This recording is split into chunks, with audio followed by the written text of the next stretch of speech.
हद पार हो चुकी है कि मामला बिल्कुल तुच्छ है, छोटा सा है और इसके ऊपर कोई भी कार्य, कोई भी एक्शन नहीं हो रहा। और हमारी पूरी गौशाला संघर्ष समिति सरकार के टच में है, क्योंकि लास्ट तक हम सोच रहे हैं कि सरकार कहीं कहीं भाईचारे से मान जाए, लेकिन ऐसा प्रतीत नहीं हो रहा।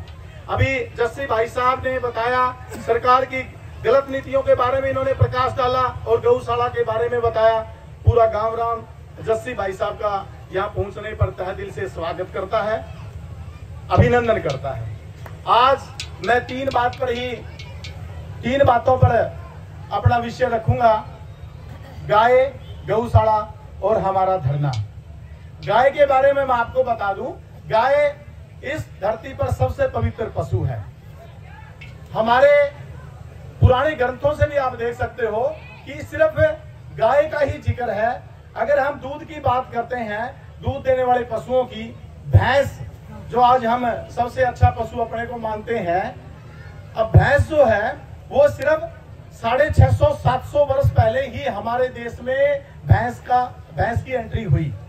ये अफ्रीका महाद्वीप से और दक्षिणी एशिया के कुछ देशों से भैंस यहाँ पर आई। पुराने जमाने की बात करते हैं, त्रेता युग की, सतयुग की, कृष्ण जी ने भी इसमें गाय का बड़ा जिक्र किया है।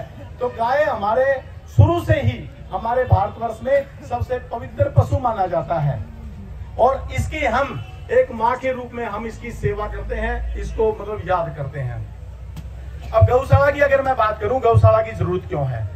गाय जो है वो बाहर हमारे फसलों को भी नुकसान करती थी, सुन्नी गाय, क्योंकि आजकल ये एक घाटे का सौदा हो गया। किसान भी देखते हैं कि कोई गाय को फाड़ के खुश नहीं है। तो एक तो ये हमारी फसलों को नुकसान करती है और दूसरा अगर ये आवारा पशु के रूप में घूमती है तो ये बहुत ज्यादा पॉलीथीन खाती है।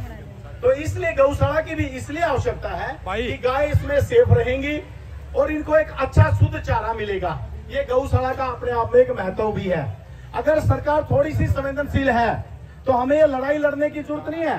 पूरे हरियाणा में गायों के लिए सरकार प्रबंध करे, गौशाला को सरकार अपने पूरे खर्चे पे चलाए, हमें यहाँ जरूरत ही नहीं है।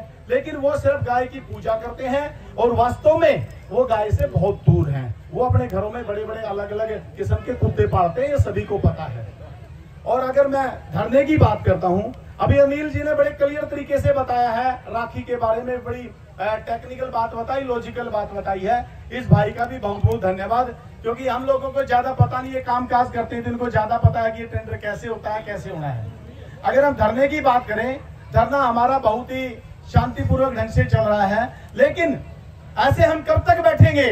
सरकार को कोई असर नहीं है। आप यहाँ पे महीनों बैठो, वर्षों बैठो, हमें कुछ करना पड़ेगा, हमें कुछ अगला कदम उठाना पड़ेगा।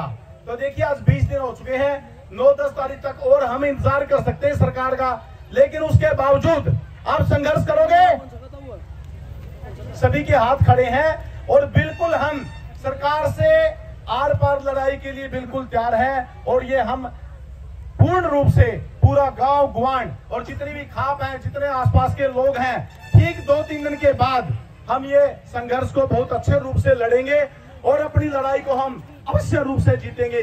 क्योंकि यहाँ पर्सनल किसी का कोई काम नहीं है, गौशाला के लिए काम है और गांव का पूरा बच्चा दिल से, मन से इस गौशाला के साथ है। किसी भाई में कहीं भी कोई खोट नहीं है और इस पूरी लड़ाई को हम पूरी ताकत से लड़ेंगे, जीतेंगे। जय गौ माता। जैसे बैठवाड़ जी, 7 बात से आए हुए मलिक साहब व उनकी टीम, चौकन साहब, एडवोकेट साहब और सरसों, बिजपुरी, जोड़ा और हमारे आसपास के गांव से आए सभी सम्मानित साथी, आपके सामने कई साथियों ने मड़ा रोड़ा कम करो अपने विचार रखे और उसमें कई बातें बीच में रह गई थी, मैं आप लोगों के सामने स्पष्ट कर देना चाहता हूं। मास्टर जी ने बात रखी थी स्कूल के हिसाब की। इनके स्कूलों का योगदान हमारे धरने में किसान संघर्ष समिति जब टोल पर संघर्ष कर रही थी, उस वक्त भी बहुत अच्छा सहयोग रहा था इनका।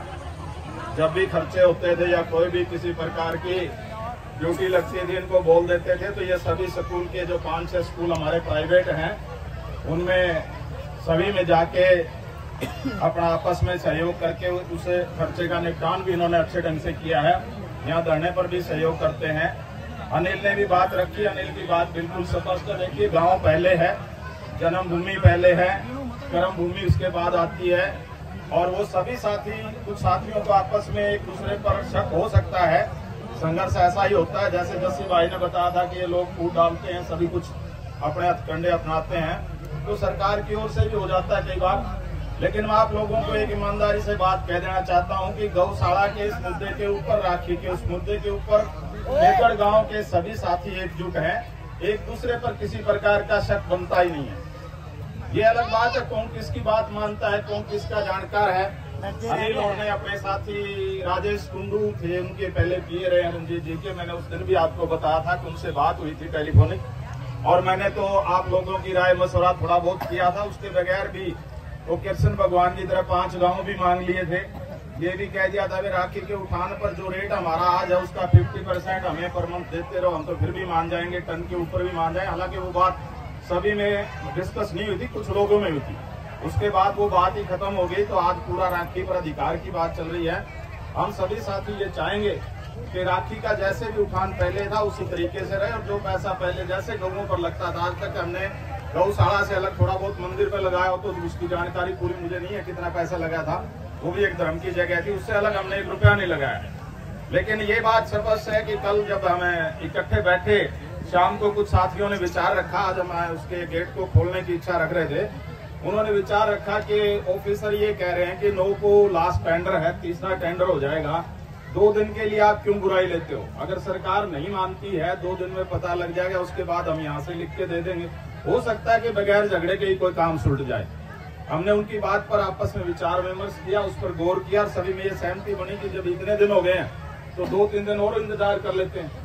तो सभी साथियों की एक राय हुई, इसीलिए हमने इस प्रोग्राम को 10 तारीख तक डिले कर दिया, लेट कर दिया या पोस्टपोन कर दिया, इसको स्थगित कर दिया। तो आप साथी इस बात के शक में न रहें कि ये लड़ाई मतलब किसी भी रूप में कमजोर जा रही है। लड़ाई लड़ना तो सीधा सा काम है, लड़ तो किसी से कुएं बजा लो, थर्मल हमारे द्वार है, हम उनके द्वार हैं, लठ बजाने में कोई देर नहीं होती। लेकिन क्या है कि कुछ पहलू हैं, जैसे हम राखी को ऐसी कोई चीज तो है नहीं कि भाई इसको रात को ताला खोल के बांट के खेतड़ में इसमें खत्म कर देंगे, बाहर भेजेंगे तो बाहर के जो भी साधन हैं उनके वो चलान काट देंगे, वो कल को आएंगे नहीं, और चलने हम इनके भी नहीं देंगे। अगर कल को कोई भाई जो साथी जानता है CID का, वो भी ये बात सुन ले कि राखी का टेंडर अगर गलती से किसी ने ले लिया, जो बाहर वाले पौंड है जिसे बोलते हैं, उसका टेंडर किसी ने ले लिया, उसके साधन नहीं चलेंगे। एक गाड़ी के सामने कितने लगे हैं, बोलना नहीं चाहिए, ले पाइए तो 3 लागे हैं, सड़क पर डाल दो, ट्रक जाओगा कड़े। तो ऐसी स्थिति ना हो। दूसरे साथियों को भी हम ये कहना चाहेंगे कि वो इसके अंदर, टेंडर के अंदर कोई कोशिश ना करे।